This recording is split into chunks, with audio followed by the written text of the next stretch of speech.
মানুষকে শুধরে দেওয়ার মতো বিড়ম্বনা আর নেই। ভুল ধরিয়ে দেওয়ার সাথে সাথেই আপনি তার বিরাট শত্রু হয়ে যাবেন। যেদিন থেকে এটা বুঝতে পেরেছি, সেদিন থেকে বিনা বেতনে শিক্ষক সাজার কাজ ছেড়ে দিয়েছি। অন্যের জীবনে নিজের স্থান খোঁজা বন্ধ করুন। স্থান পাওয়া তো দূরের কথা, উল্টা আঘাতকে অপবাদে জর্জরিত হবেন।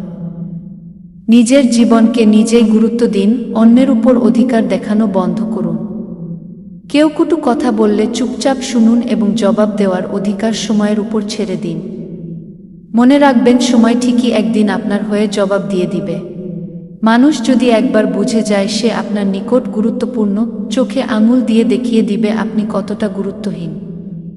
নিজের মনের সাথে যদি নিজের বন্ধুত্ব নষ্ট হয়ে যায়, তখন কোনো মানুষ আর স্বাভাবিক থাকে না। সমস্ত জীবনের গল্প যার কাছে বলবো বলে মনস্থির করি, সেই একসময় গল্প হয়ে যায়।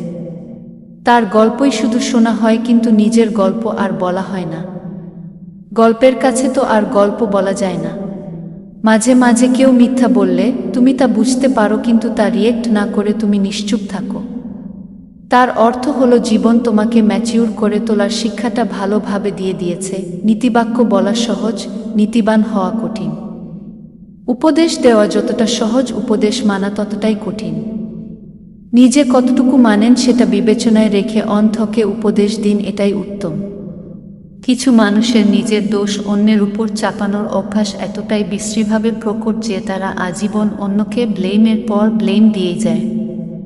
হয়তোবা আপনি তাদের কাছে বিরক্তিকর, তাই কারো জীবনে বিরক্তির কারণ না হয়ে দূরে সরে আসুন। অন্যের মনের মতো হওয়ার জন্য নিজের সাথে অবিচার করবেন না। জীবন একটাই, নিজের অন্যের ক্ষতি না করে নিজের যা ভালো লাগে করেন। কারণ খারাপ ফিল করানোর মানুষের পৃথিবীতে অভাব নাই। Take care of yourself. Be happy, you deserve it. কিছু মানুষ আছে যারা আঘাত পেলে পিন ড্রপ সাইলেন্সে চলে যায়। তাদের নিজেদের কষ্টের না আছে কোনো আক্ষরিক রূপ আর না আছে শব্দ, যারা বুঝতে দেয় না, কেউ জানতেও পারে না। এমনকি পাশে খুব কাছের কেউ বসে থাকলেও সে টেরও পাবে না।